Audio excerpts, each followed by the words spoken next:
Ngayong araw dapat magtatapos ang impeachment pre-trial conference kay VP Sara. Hiniling ng prosekusyon na markahan bilang ebidensyang BIR box na naglalaman ng tax records ng bise. Live mula sa Senado, nangungun sa balita si News 5 Senate Correspondent Mean Los Bañas. Mean, tapos sa ba itong pre-trial conference at anong susunod na proseso?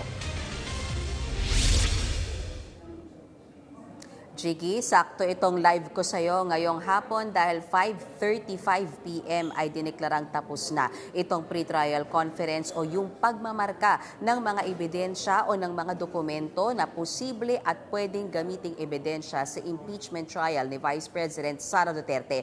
At hinihintay na lamang na lumabas yung kampo ng defense at prosecution para sana makakuha tayo ng interview kung nakikita nyo sa aking likuran. So nakabantay na yung ating mga kapatid na mga reporters din para makakuha ng interview. But anyway, ang sabi sa atin ng Clerk of Court na si Attorney Renato Bantug, pagkatapos nga or ngayong tapos na itong pre-trial conference ay maghahanda na ang opisina ng Clerk of Court para doon sa drafting naman nung tinatawag pre-trial order na posibleng ilabas ng Lunes o Martes sa susunod na linggo. Jiggy, kung maalala mo, doon sa original na kalendaryo ng impeachment court, dapat ngayong araw, June 25 yan, ilalabas yung pre-trial order. So medyo na-delay lang ng ilang days but they're hoping they're gonna release it by next week, Monday or Tuesday. So ano ba yung pre-trial order? Basically, nilalaman yan ay summation ng buong pre-trial conference, yung roadmap o yung direksyon na tatahakin ng mismong paglilitis at yung mismong schedule. At ayon daw sa projection, Jiggy, ng prosecution at defense teams,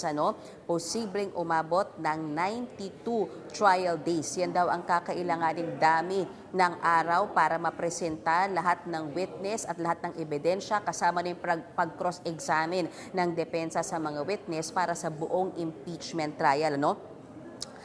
Again, para lamang sa kaalaman ng ating mga kapatid, 92 trial days, pero so far, ang schedule na alam natin before yung State of the Nation address ni Pangulong Bongbong Marcos ay 3 araw lamang kada linggo magkakaroon ng trial, which is from Monday to Wednesday, 2 p.m. onwards. Narito ang bahagi ng pahayag ng Clerk of Court na si Attorney Renato Bantug.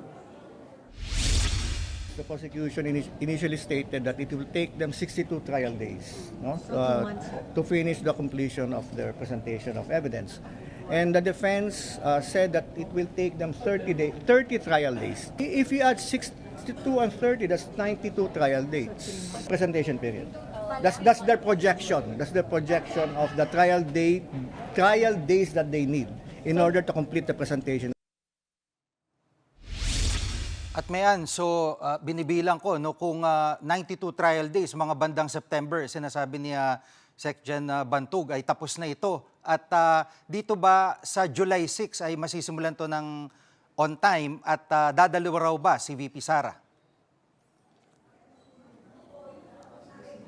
So far, Jiggy, mukhang on track na talagang magsisimula itong impeachment trial ni VP Sara Duterte sa July 6. So pag-usapan natin, ano ba ang possible scenario sa unang araw ng impeachment trial? Ang sinasabi ng Clerk of Court na si Attorney Bantug, ang possible scenario based doon sa nakaraang impeachment trial ni dating Chief Justice Renato Corona ay pwedeng ang mangyari sa unang araw ay opening statements lamang, both camps, public and private prosecutors, and then the defense camp. Pero natanong natin kayo ng prosekusyon at sinasabi ni House Prosecutor Terry Redon, handa sila na maglabas ng witness kung kinakailangan sa day 1 pa lamang yan. Pero syempre, natanong din natin yung defense team, haharap ba si Vice President Sara Duterte or under what circumstance inaasahang dumating at humarap sa impeachment court? Narito ang sagot ni Attorney Michael Powa, ang spokesperson ng defense team.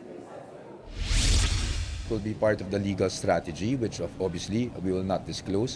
But in case kailangan, that will be upon the advice of counsel, which is the defense. No, but pag kinakailangan, bakit naman hindi siya haharap, diba? Kasi parati nating sinasabi na hindi humaharap si Vice President. But what we're doing now is pagharap sa mga alegasyon. At dito sa BIR box na nais pabuksan ng House Prosecutors, ano nangyari kanina, Mean?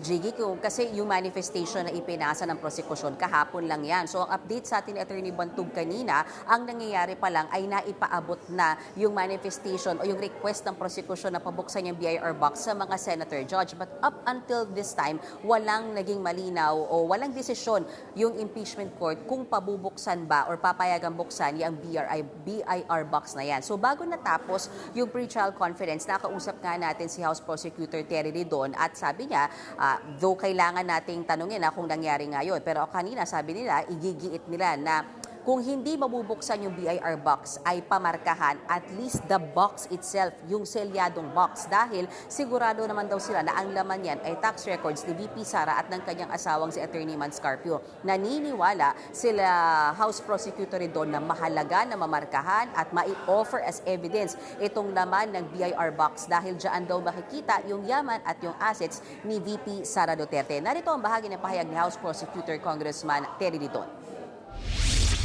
Patapat po nito yung SALN ng pangalawang Pangulo from 2007 to 2024. So ibabangga po yung net worth in 2024 at 88.5 million. Doon po sa income net of taxes. Doon po sa kanya pong BIR documents. At ibabangga po ito doon sa mga AMLC reports and bank accounts which will be opened during trial proper. Men, anong sagot dito ng defense team at impeachment court? Paulit-ulit natin tinanong kanina, no? Jiggy, ano ang posisyon ng defense team dito sa hiling na pabuksan yung BIR box pero hindi talaga natin mapiga. Si Attorney Michael Powa, sabi niya ayaw niyang i-preempt yung magiging posisyon nila.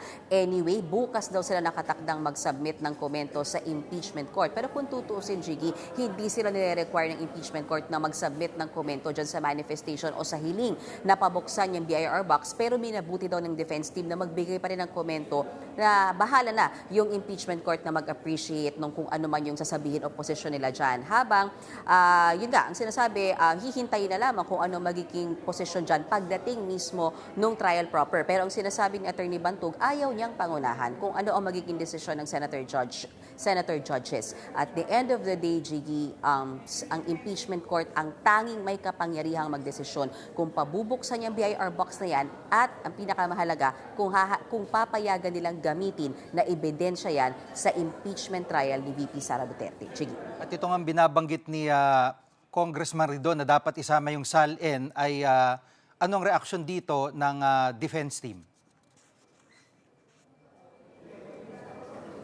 Basta ang paninindigan, Jiggy, ng defense team dyan, dapat sa impeachment trial, limitado doon sa panahon na naging impeachable officer na si VP Sara Duterte. So they're talking about 2022 onwards. Pero pag pakikinggan mo kasi ang sinasabi ng prosecution, mahalaga sa kanila itong tax records na ito dahil makikita yung flow of wealth at yung kung paano na-earn yung assets simula year 2007. So dyan pa lang mukhang nakikita natin hindi nagkakatugma at nagkakasundo sa argumento ang prosecution at depensa. Dahil for prosecution, gusto nila earlier than 2022 masakop sa impeachment trial. Pero ang sinasabi ngayon ng defense, hindi pwede. Kailangan 2022 onwards lang ang usapan natin pagdating sa mismong pagilitis kasi doon lang sa panahon na yon naging impeachable officer si VP Sara dahil doon lang sa panahon na yon umupo siya bilang vice-presidente. Narito ang bahagi ng pahayag ni Attorney Michael Powa, ang spokesperson ng defense team.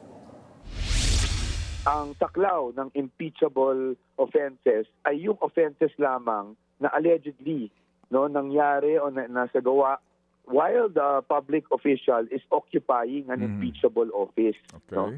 So dapat itong mga ganitong bagay, yung mga paratang, involves acts kung saan impeachable officer na po yung respondent.